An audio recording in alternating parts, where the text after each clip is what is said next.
Like introducing keynote speaker of the Chicago Festival, Mr. Salman Rushdie.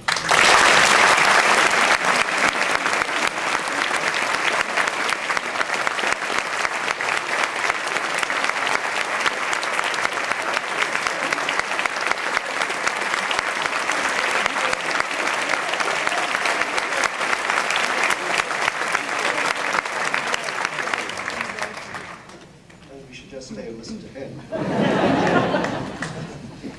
have listened to him for a long while.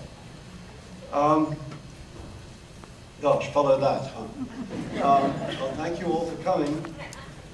And it's very brave of you, really, to come in such numbers to listen to a writer speak, because writers are not necessarily any good at doing this, and in a little while you might agree.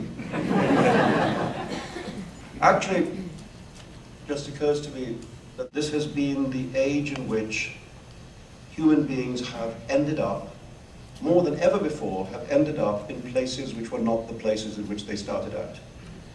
And that, it seems to me, has profound consequences for the nature of human beings, of the kind of creatures that we are and how we live in the world. Because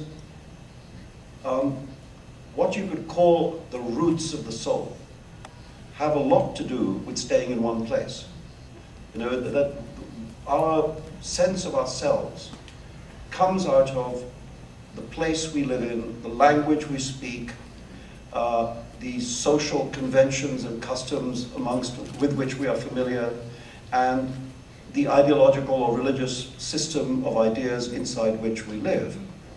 And when you move across cultural borders, very often you lose that all four of those roots are severed.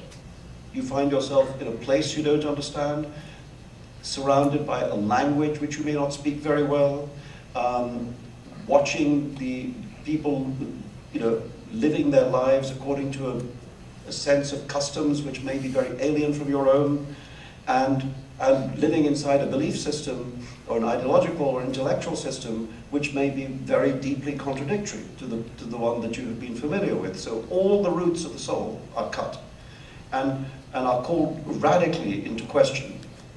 And you have to, in that situation, you as an individual, you as a community, have to individually and collectively re-examine everything that you have always taken for granted,